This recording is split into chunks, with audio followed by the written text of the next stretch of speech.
Hi everyone! If you're thinking, how the hell do I balance my art with a full-time job or other responsibilities, then this video is for you. Because I've been thinking the same thing and I wanted to share some of the frustrations I've had as an artist with a full-time job and maybe give you some tips on how you can carve out some more time for your art. If you clicked on this video, then you probably already know that there's certain difficulties associated with trying to balance your art with a full-time job. The most obvious one being that you simply don't have enough time. However, it's not as easy as that. One other issue is that it drains your creative energy. Imagine you come home after your 9 to 5 and instead of crashing on the sofa, you go and you try to make some art.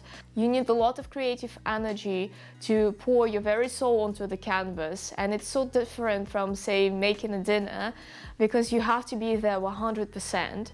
The second issue is that you never finish your art pieces because you get bored. Now, this really depends on the kind of artist you are. There are some of us out there who would work on a single piece for months, if not years. And then there's artists like me who can be obsessed with a single piece for a couple of days, maybe weeks, and then we just move on. The problem is that with your other responsibilities taking a big chunk of your time, you might simply lose interest in the artwork that you were initially so excited about. And finally, without regular practice, your hand might lose its agility and eventually the art block might kick in.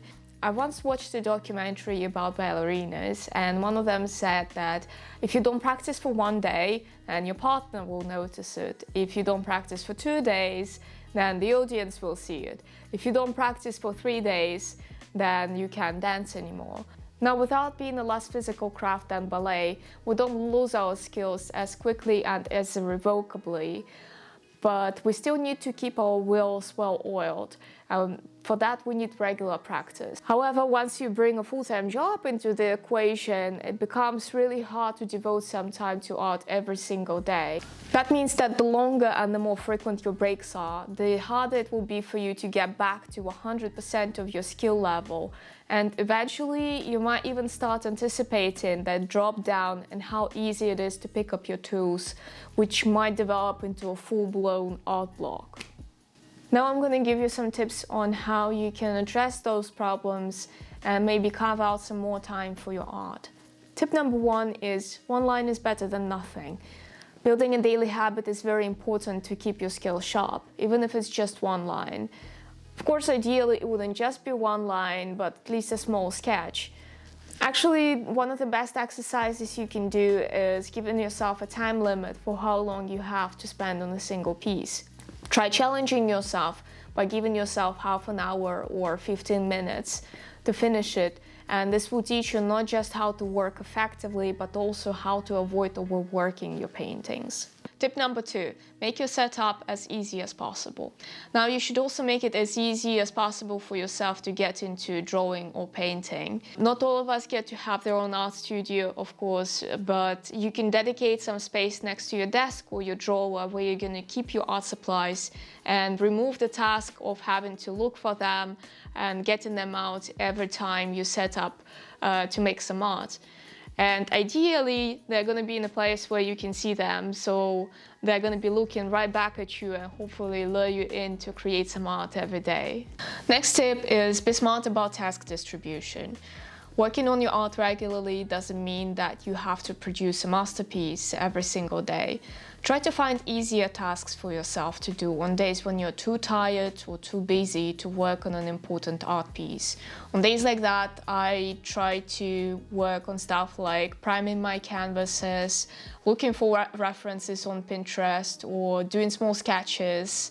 All of those require a lot less time and energy than working on my own paintings, which I try to leave for weekends and days when I am less tired.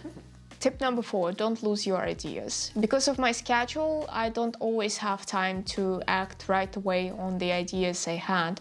That's why I try to keep a Notion page where I write down whatever idea comes to my mind, and later when I can't think of what to draw, I would open that page and find something. The next tip is to get rid of distractions.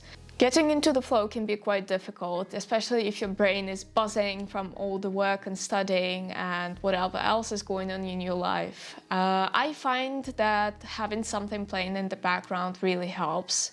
I know that a lot of artists like to listen to music when they are working, but I personally prefer podcasts and audiobooks, and they help me throw all thoughts of work out the window and just focus on painting.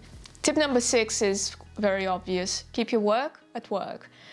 Sometimes you have to answer an urgent call from your boss or reply to an email, but avoid checking your emails and messages all day, or your brain will find it hard to switch gears once you get home, and it will be hard for you to get into the flow to make some art. Tip number 7, make use of your productive time. Try to determine when you're at your most productive. Speaking in cliché terms, are you a night owl or a morning lark? Try to stretch out that time for as long as you can. For example, for most people, it's easier to go to bed later than to wake up earlier. For me, it's easier to wake up early at like 4 or 5 a.m. and work on my art for a couple of hours before I go to work, which also helps me eliminate the distractions. Tip number 8, get that sleep. Our energy levels are largely determined by our sleep quality. Getting enough sleep will give you the creative energy you need to make art. If you sleep 4 or 5 hours a day, then you run the risk of feeling drained both at work and in your free time. And while it's generally recommended that you sleep somewhere from 7 to 9 hours a day, I find that it really varies from person to person. Some people say that 6 hours is enough, or they're just lying to themselves. But either way, try to experiment and determine what the ultimate sleep length is for you. Tip number 9.